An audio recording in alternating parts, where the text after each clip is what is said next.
नंद महोत्सव। व्रजभूमि में गोकुल गांव है। वहाँ बहुत सारे व्रजवासियों के घर थे। गोकुल नगरी में नंद बाबा की आलीशान हवेली थी। नंद बाबा को कुछ कम नहीं था। नंद भवन में अनाज के कोठार भरे हुए थे। घर में दही दूध की मटकियां भरी हुई थी। सोना चांदी रत्नों की यानी कुबेर का भंडार भरा हुआ था। लेकिन नंद बाबा को बालक नहीं था और उसका दुख यशोदा मैया के दिल में चुभता था। एक बार यशोदा मैया ने नंद बाबा को कहा, स्वामी एक बात पूछूं? नंद बाबा ने कहा, क्या बात है यशोदा जी? यशोदा मैया ने कहा, स्वामी एक घर मुझे खाने के लिए उठता है। अपने घर में नन्हा सा प्यारा सा बालक कब आएगा? नंद बाबा ने कहा, रानी ये तो प्रारब्ध की बात है। देखो हमने किसी का बुरा नहीं चाहा और यशोदा मेरा मन कहता है तुम्हारी गोद अवश्य भर जाएगी। हमारे नंदालय में नन्हा सा बालक जरूर खेलेगा। धीरज रखो, सब ठीक हो जाएगा।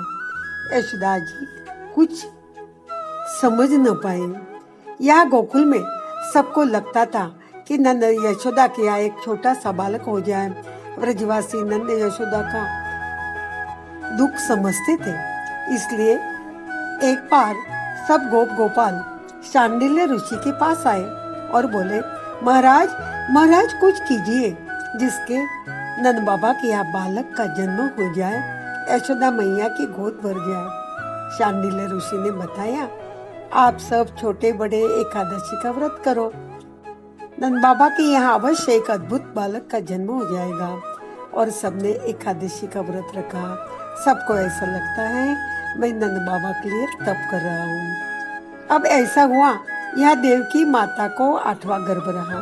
देवकी माता के गर्भ में बसे नारायण की सभी देव प्रार्थना करने लगे, आप सत्य स्वरूप हो, प्रत्यक्ष परमात्मा हो। आपने जो वरदान दिया था वो सत्य करने के लिए आप जल्दी पधारो। आपकी जय हो प्रभु, आपकी जय हो। और जिसकी हम राह देख रहे थे वो समय आ गया।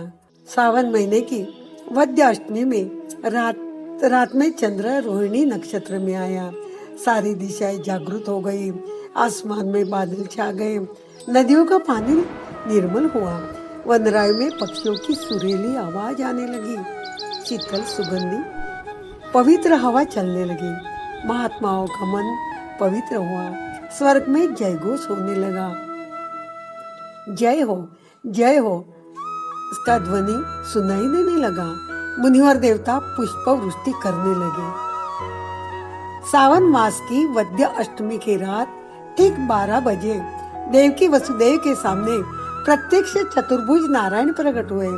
बोलो नारायण भगवान की जय। अति दीन बनकर देवकी वसुदेव जी ने परमात्मा की आराधना की और चतुर्भुज स्वरूप अदृश्य हो गया। 2 हाथ वाले बाल कन्हैया लाल प्रकट हो गए। बोलो कृष्ण कन्हैया लाल की जय। देवकी माता के गोद में मधुर हास्य करने लगे। माँ के गोद में खेलने लगे। काले घुंघराले बाल, मेघश्याम मुखारविंद, कमल जैसी अखियां, बालक का रूप अवर्णीय था। यहाँ वसुदेव देवकी तो सुधबुद्ध खो चुके थे, लेकिन भगवान ने उन्हें जगाया और बोले, मुझे गोकुल ले चलो। देवकी माता ने हर्षित होकर बालक को चूम लिया और व्यथित होकर कलेजे पर पत्थर रखकर वसुदेव जी को सौंप दिया। वसुदेव जी ने एक टोकरी में बाल कृष्ण को रखा, लेकिन अब बाहर जाए कैसे? कारागृह के दरवाजे बंद थे, ताले लगवाए थे दुष्ट कंस ने। क्या किया जाए? वसुदेव जी सोचने लगे और जैसे भगवान को माथे पर रखे सब बंधन फटाफट टूट गए। कारागृह के दरवाजे खोल गए, हाथ पैर की बेड़ियां टूट गई और वसुदेव जी कारागृह से बाहर निकले। वसुदेव जी ने देखा अंधेरी रात थी। ठंडी हवा तेज चल रही थी। लगातार वर्षा हो रही थी। बिजली चमक रही थी। यमुना जी भरपूर बह रही थी।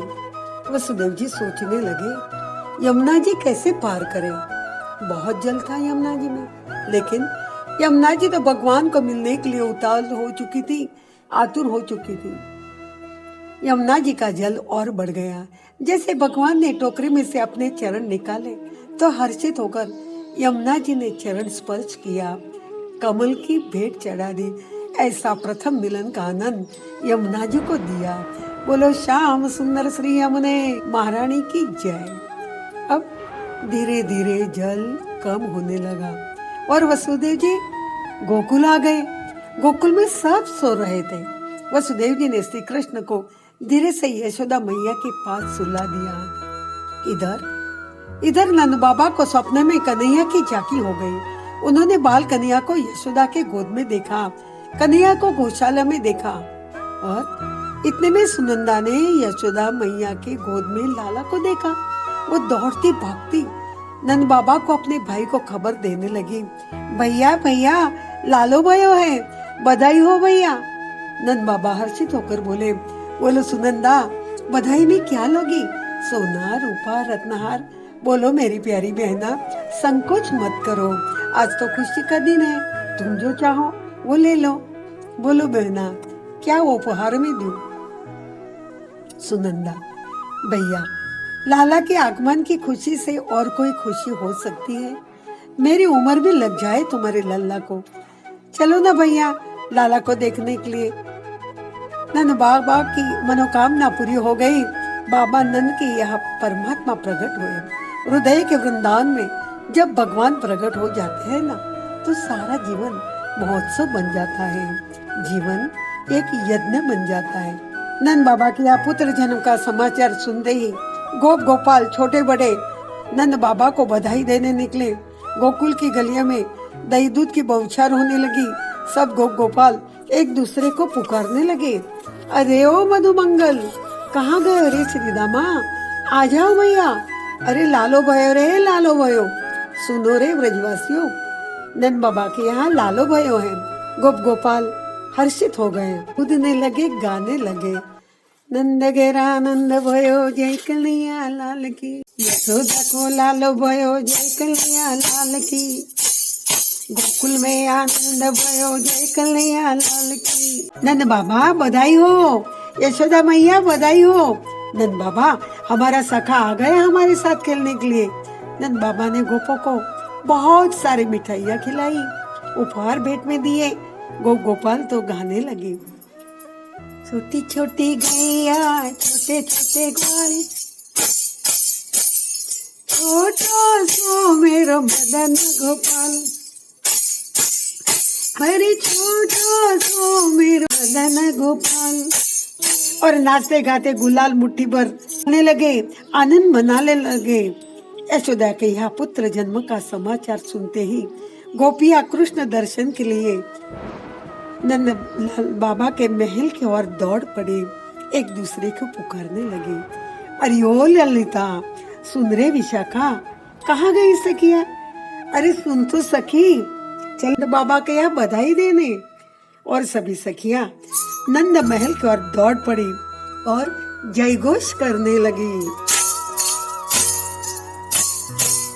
जय हो किशन कन्हैया की, जय हो माता यशोदा की, जय हो बाबा नंद की। और जय घोष करने लगी, नंद गेरा नंद भयो जय कन्हैया लाल की, यशोदा को लालो भयो जय कन्हैया लाल की। सखिया तो उनका जय घोष करना चालू ही था, उनकी गोपियां बार बार बधाई देने लगी। सबको कृष्ण दर्शन की अभिलाषा थी। एक एक करके सभी गोपियां यशोदा मैया के पास बैठ गए और लाला को निरखने लगी, लेकिन तृप्ति नहीं हुई। गोपियों ने दही दूध से अभिषेक किया, लेकिन लाला के दर्शन से देवान भूल गए और खुद ही खुद दही दूध से अभिषेक करने लगी, खुद नहाने लगी, नाचने लगी, गाने लगी।